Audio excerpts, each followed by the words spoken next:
IVM.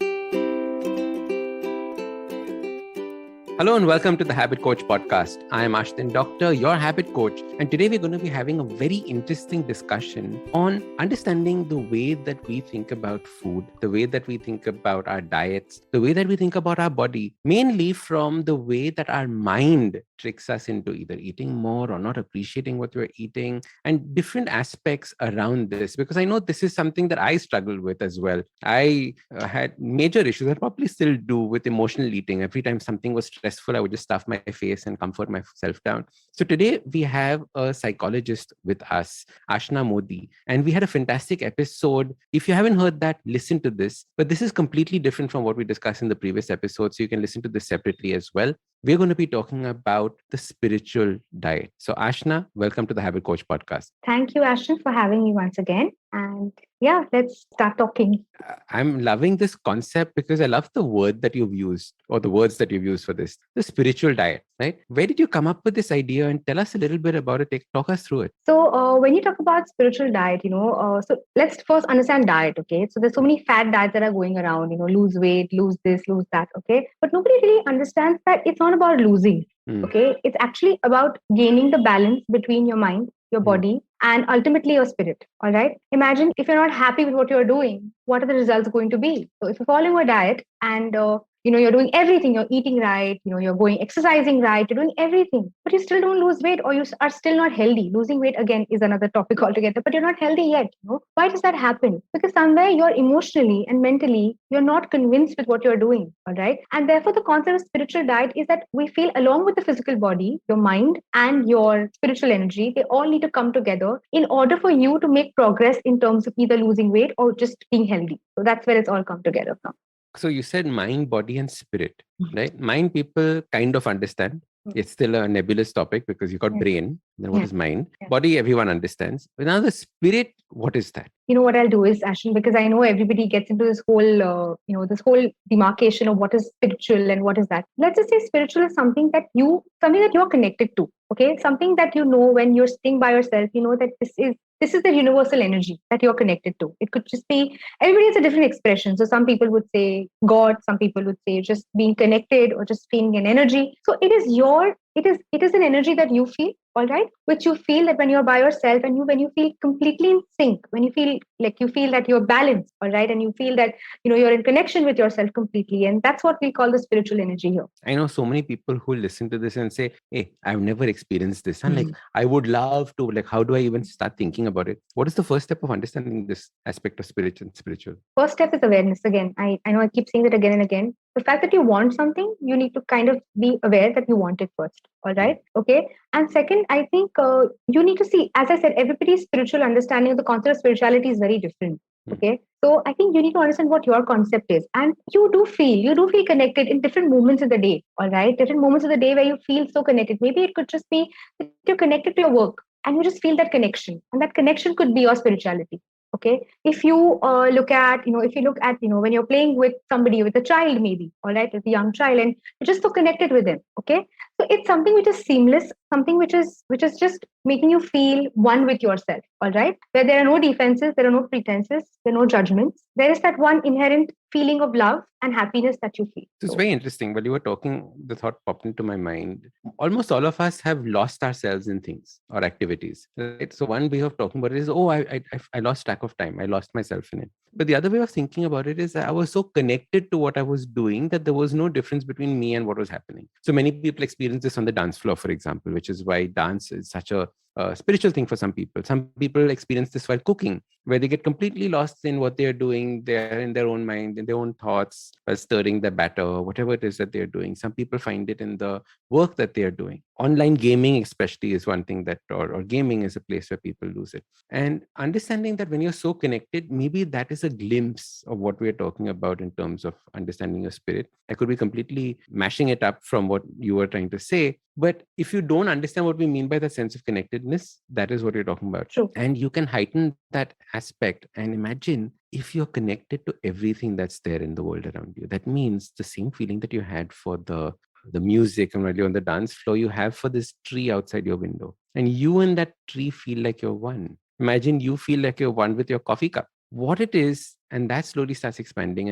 And I would say that the discovery of this or the exploration of this is the spiritual way of thinking about it. So maybe that is one way that we can start thinking about it. But like you said, it is understanding that connectedness, and that is the way to think about spirituality. Did I get Yes. that Absolutely, right, or did I absolutely. put too Yes. many words in your mouth? No, no, no. It is perfect. I think very well said that yes. And that's basically mindfulness. Okay. Being mindful, being aware, all right, of what is it that you're feeling, and that feeling ultimately translates into, a better energy that you are creating for yourself and others around. So creating that energy, moving that around. Now, Mhm. what does spirit have to do with diet? Mhm. Well, I would say it has everything to do with diet because, I mean, the idea is that if you're not Now, connected, diets are things that you hate, huh, Ashna? yeah, yeah, It's that thing that people are giving you. Say, "Arre, mujhe gajar khana pada aaj. I had to eat cucumbers." Like, yes. how do you get and reconcile spirit with with dieting in that way? Yes, so very, very, very valid question, actually what happens is, no, very correctly you said, मुझे गाजर खाना पड़ा, मुझे ककड़ी खानी पड़ी. Okay, that's what Hmm. we say. Okay, that's such a boring and such a an activity that we detest. Now, Hmm. why do we detest it? Why is eating carrots and why is eating cucumbers not a fun experience? Hmm. Because we've been told, right? Salad, it's Hmm. what have we been told about salad? Boring food. All right. So what are we doing? We're removing the spirit out of it. Okay, we're removing the spirit out of food. Okay, we're again making it so mechanical and we're making it so tedious. When people think of the word diet, they make it like that. They make it out to be a laborious task. Okay, they make it out to be something which is so painful. Now, imagine something that is so painful. Who will pursue? Like, will you pursue something that's so painful and so tiresome? No, I don't think Not so, right? joyfully. Not joyfully. And that's what is happening. Actually, we don't understand that the decisions that we're making are not for a month, for a week, or for 15 days, okay, or for a year. The decisions that we're making about our life are actually, this is a lifestyle. And we don't realize that, we're doing it not to lose weight. That's the biggest issue. And spiritual diet is not about losing weight. It is about having a lifestyle which is filled with awareness, which is filled with gratitude, which is filled with love for what you are consuming. Imagine every single day you're consuming something. And every day you're guilty. Every day you're angry. You're frustrated when you put that thing in your mouth. What's going to happen to your body? I'm not going to be surprised if you're going to come out with all the lifestyle disorders like diabetes, cholesterol, heartaches, heartburns, whatnot.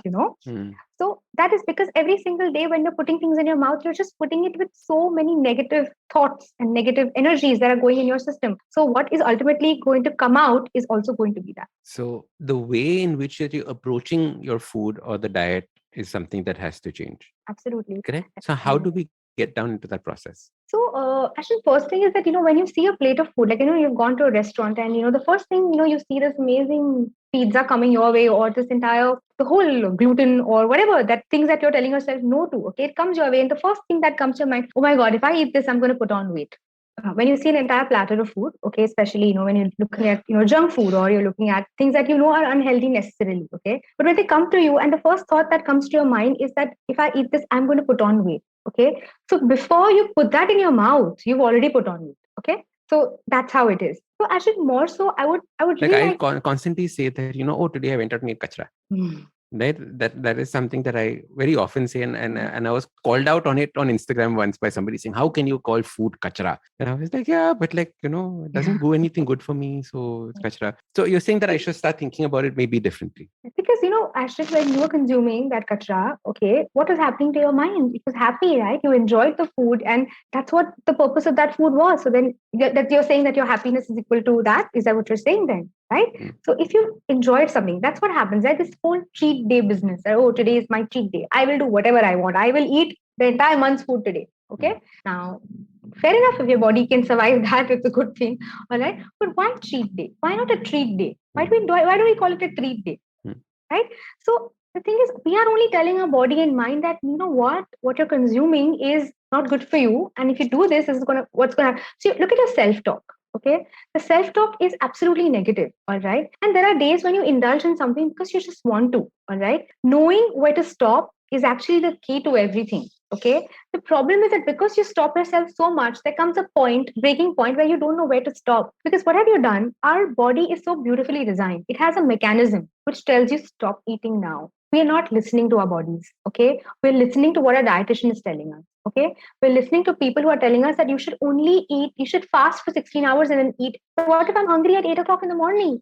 How can I fast till 1 o'clock when I'm going to be dying of hunger and I'm going to be an angry person? I'm going to be so difficult to deal with.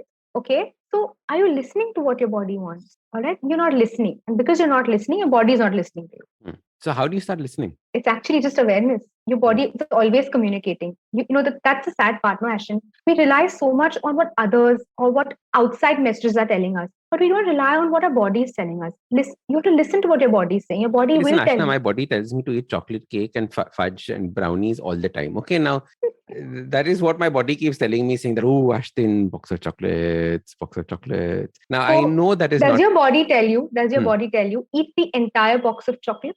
Of Or course. does your body tell you eat the entire cake that's in front of you? Your body Eat says the eat. entire cake. You don't know when it's going to happen next. That is the problem. You have just said what it is because there is scarcity, right? What happens when there's scarcity? You're going to just okay. I'll give you an example. Right in the US, when the whole toilet roll issue happened, right? Everybody went and hoarded all the toilet rolls. They didn't even need it. Okay, but that's what happens when you're telling your body that there is scarcity. What is your body going to do, and what is your mind going to do? Eat as much as you can, and that's where emotional eating, your binge eating comes in. Okay, but when you tell your body that, you know what, I can have a piece of cake today, I can have a piece of cake tomorrow. Okay, maybe in a quantity that is human. Okay, all right. You won't feel that guilty, or you won't feel that you're never going to do it again. And maybe you will not have it tomorrow because you don't need to, or you won't feel like. All right. But if you continuously keep messaging, the messaging in your body is that you got it today, ye chance hai, le lo. Then ho gaya, le lo. Then there's no stopping it. Interesting. We're going to take a quick break. See you on the other side. सफर, रास्ते, मंजिल और मुकाम अक्सर ये हमसे कुछ कहना चाहते हैं, पर हम हैं कि अपनी रोजमर्रा की जिंदगी में इन्हें सुनने से कतराते हैं। नमस्ते दोस्तों, मेरा नाम है केशव चतुर्वेदी और मैं आपको ले चलूंगा कुछ ऐसे सफर पर जहां आपको एक नया नजरिया मिलेगा सफर और मंजिलों को देखने का। आइए इन किस्से कहानियों में डूब जाएं, हर मंगलवार और शुक्रवार। Welcome back. All right, let's jump into the conversation.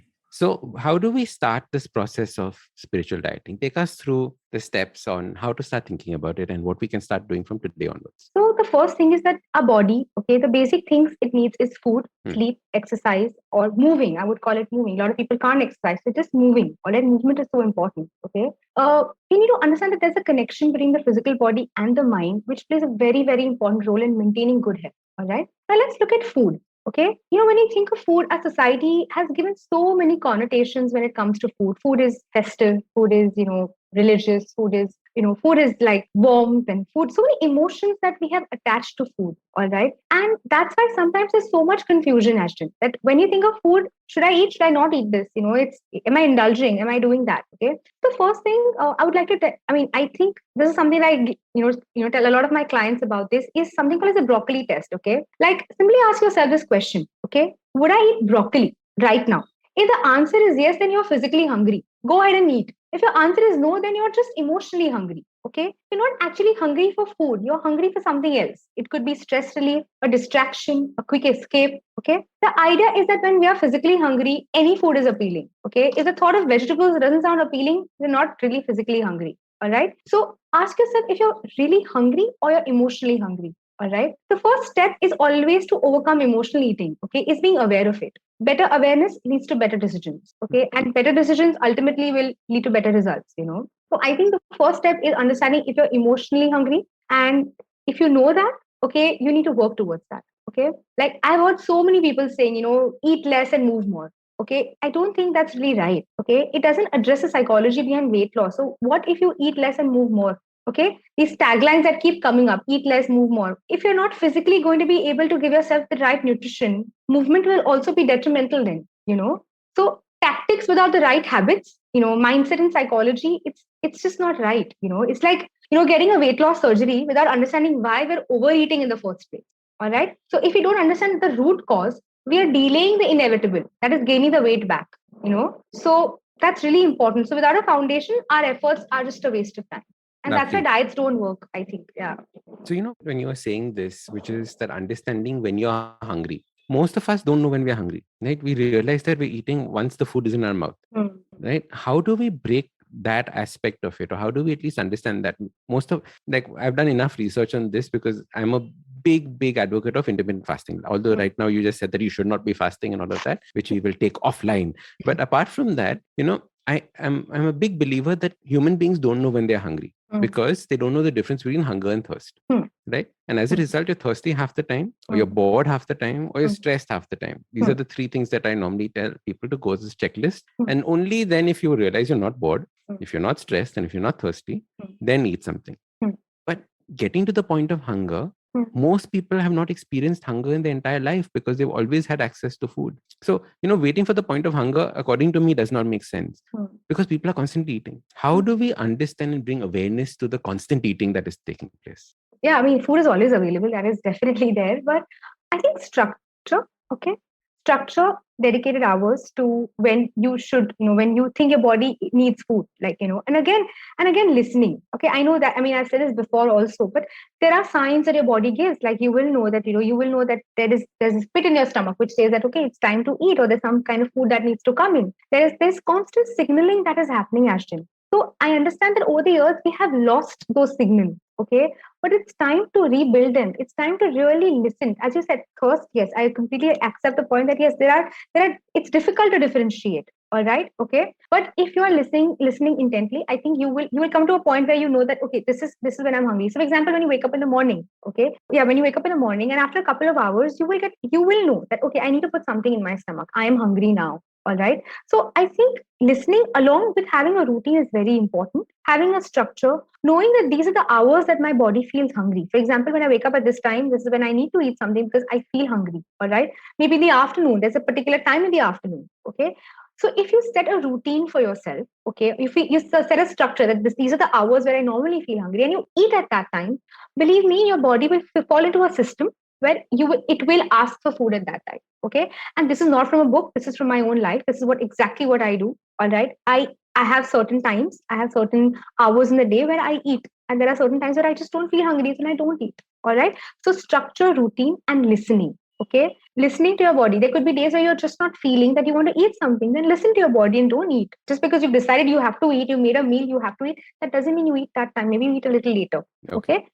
Yeah. Lovely. Then, so one is this understanding and listening to when you're hungry and eating at that point of time. What is the next step on understanding this journey of spiritual dieting? Okay, so the first thing is, Ashton, that most people, I feel, go on a food diet. Okay, the only thing they change is the food they are eating. Okay, so if the only thing you're changing is the food you're eating, you're not going to change for the long term. All right. So if you realize you're about to eat emotionally, you need to ask yourself a few questions. Okay, first, what's really bothering you? Okay. Or what am I really hungry for? Is it love? Is it attention? Is it kindness? Like sometimes it's just attention. Okay.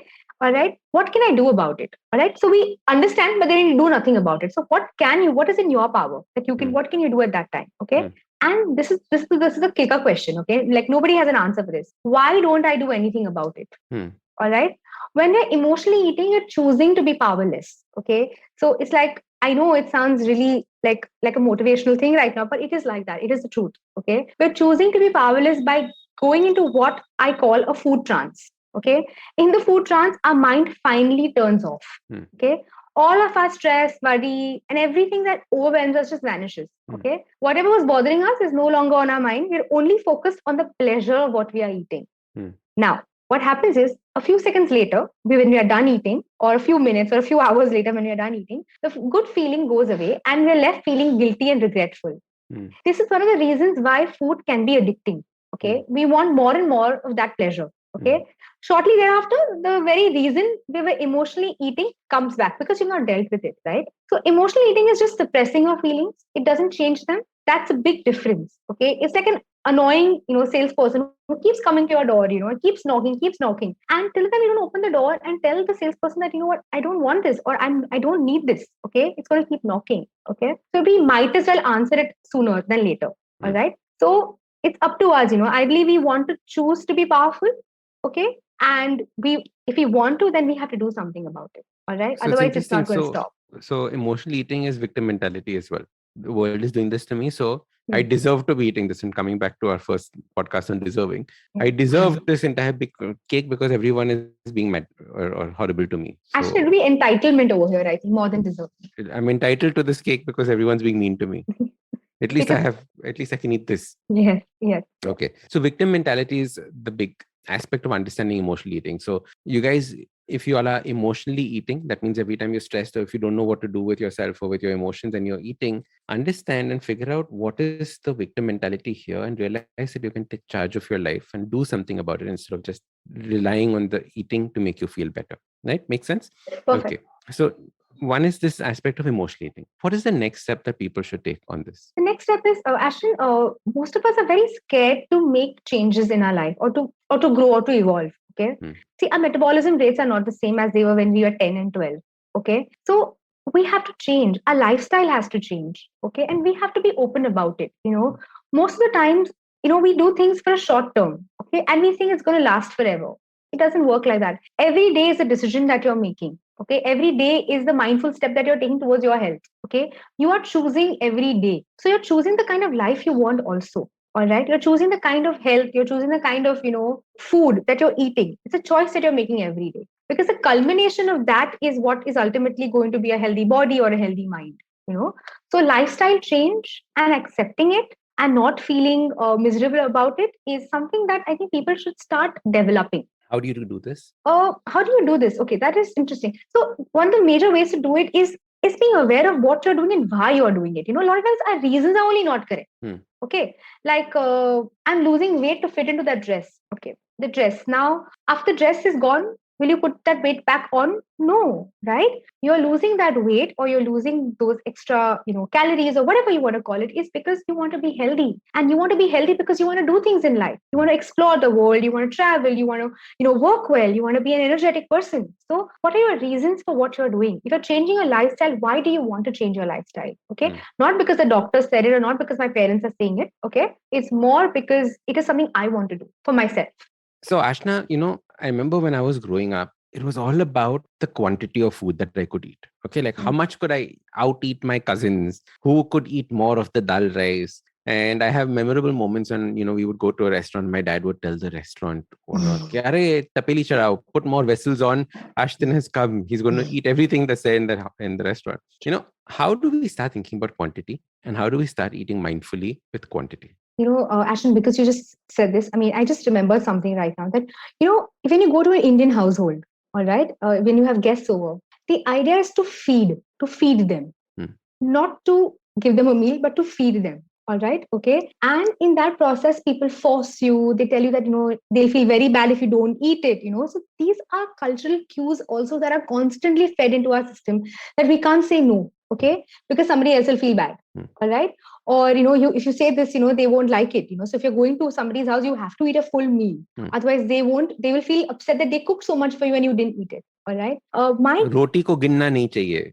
Yeah. Things like that. Yeah, so many things. Now, understand one thing. There was a time where you were only eating rotis, okay? But now there's a time where you're eating pasta, pizza, and you're eating so much more, okay? So the thing is, things have changed. We have evolved. We've developed new tastes, new likings, all right? But this mentality has to change that food, it doesn't have to be a quantity. It has to be the quality that you're putting in your system. And at the same time, the amount that you're putting in your system. Okay. You really need to ask yourself that, do I really need so much food that's put on my plate? Okay. Or do I need to put so much food on my plate? Okay. Even when you go for weddings and things like that, I've seen people putting so much food onto their plate. If you need, take it, you can go back and take it. Okay. All right. You don't need to fill your plates. Eat as much as you want. You will know when to stop. Okay. And if you want more, you can always ask for more. Okay, or you can always take more. All right. So portion control is very important. Okay. It's not only about what you're eating, but how much you're eating. So even if you're eating something healthy, but you're going to sit and eat like 10 bowls of that, that's not right.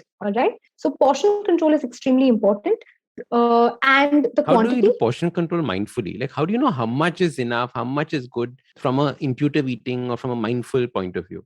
It's very simple. Okay. You take small portions or you take as much as you think. Like you take a small portion of food, you complete that and then you take it again. Okay. So the best way to do that is take as much as you want. And then if you want more, take more. And again, take small amounts or small quantities. And when you will know when you're feeling full. Okay. Sometimes when people have this habit that I don't waste food. Yes, you must not waste food. So in order not to waste food, don't take more food. It's not that you have to finish the food in the plate. You're getting the different mentality that people have that, oh, you should not waste the food on your plate. But the point is that don't take so much, no? Then you won't have to waste it. So Correct. I have this saying, my stomach is not a dustbin. So if I'm not throwing it out there, I'm not throwing it in my system also. So yeah. It's interesting when I think about it, when you're talking about quantity of the food and how much you're going to put on your plate, etc. So one is that when you go to a buffet and you just take a little bit of everything, your plate is full. So choosing what you put on your plate, step one. Step two, once you finish eating what's there on your plate, before you go for your next round, or before you go and if you're at home or outside and reach for the next filling or the next serving, take a break. And I think that break is very important. There are so many people, especially when it comes to alcohol, it's like, I never want to see the bottom of my glass. That means keep it full. If you keep it full, you will keep drinking. The quantities will be excessive because you wouldn't know, you wouldn't allow your body to realize when it is necessary to stop. So small portions that you can repeat by all means. So it is not that you're only eating small portions, but pause between portions so you know when your body is trying to give you a signal saying, "Bas ho gaya." Absolutely. Right? In fact, I can add one little habit here, which comes from the Japanese way of eating, which they say 1/3 food, 1/3 water, 1/3 air. So, 1/3 food that goes inside the actual food, then 1/3 could be soup or liquids or anything like that, or not necessarily water, but liquids like soup, etc. And then 1/3 air. That means you leave that space. And there was a very nice Hindi way of thinking about this, which was "Beta bhook rakhe khana," which means at the end of what you've eaten, leave a little hunger.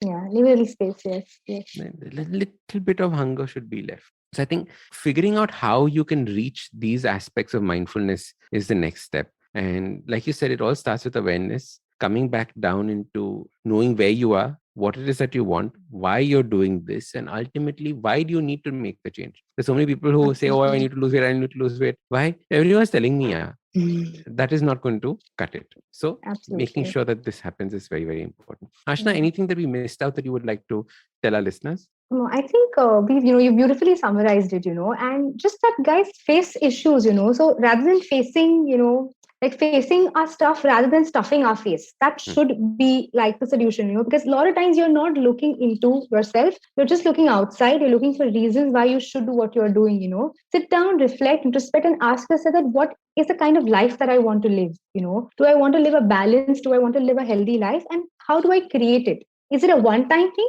or is it an everyday thing? Is it a choice that I'm making every single day?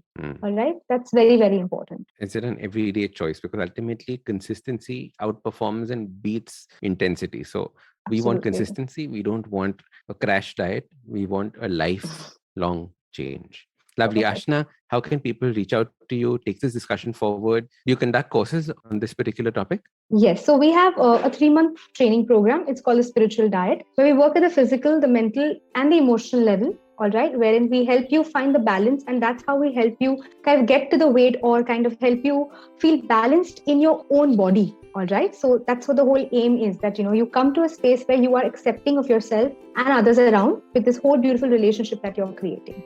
Lovely. So yes. Yeah. Fantastic. How can people get in touch with you? Can you share your details? Yeah, sure. So, we have a company called ASA Wellness. We're on Instagram, we're on Facebook. You can connect with me on my email ID, ashnamodi.s@gmail.com. And if you still can't find me, you can just ask Ashton and he'll tell you. Lovely. Spell your Instagram handle out again. I will. ASA Wellness. ASA Wellness. ASA Wellness. Yes.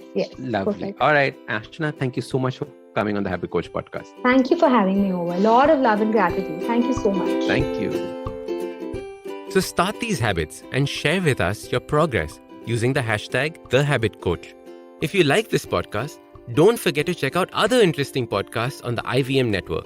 You can listen to us on the IVM Podcast app or ivmpodcast.com. You can also follow us on social media. We are at IVM Podcasts on Twitter and Instagram. If you want to reach out to me, I am Ashdin Doc on Twitter and Instagram. You can find lots more information on my website, awesome180.com, or check out different content on my YouTube channel called AWESOME180. That's Awesome 180. Hey everybody, it's been another great week on the IVM Podcast Network. On Cyrus Says, Cyrus is joined by filmmaker and screenwriter Leena Yadav. She is the creator behind the acclaimed true crime Netflix series, House of Secrets, The Burari Deaths. It's a great episode, do check it out. On The Habit Coach, Ashton is joined by Lakshmi Tasaka, co-founder of Slay Coffee. They share a pretty interesting theory about coffee and share 4 ways to inculcate the coffee habit into your lives. We have Siddhesh Gautam with us on Audio Gyan. Kedar talks to Siddhesh about his aesthetics and the kinds of colors he uses in his artworks. On Non-Curry, Sadaf and Archit explore the world of besan, which can be cooked in both sweet and savory forms. And the Legend of the Month episode on the Fighting Goat is back. Arjun and Somesh talk about UFC's longest reigning champion, Anderson Silva. Do follow us on social media. We're IVM Podcast on Twitter, Facebook, Instagram, and LinkedIn. And remember, if you're enjoying this show or any of our other shows for that matter, please do tell a friend. And finally, do remember that many of our shows are available on YouTube. You can check that out by going to our website, ivmpodcast.com/YouTube, where we have a list of all of our various YouTube channels. Finally, we'd like to thank the sponsors on the network this week: Cred, Bank of Baroda, HDFC Mutual Fund, CoinSwitch, Kuber, Intel, and Oxfam India. Thank you so much for making this possible. Have you ever wondered where the business world is headed? How the ways in which we create, market, and sell to consumers will evolve? Or if we'll ever go back to wearing pants while working? For answers to all of this and more, tune into Advertising is Dead with me, Varun Dugirala. Every Tuesday, as I talk to entrepreneurs, leaders, and change makers from across business, media, marketing, and beyond. You can catch all episodes of Advertising is Dead on the IVM Podcast website, app, or wherever you get your podcasts from.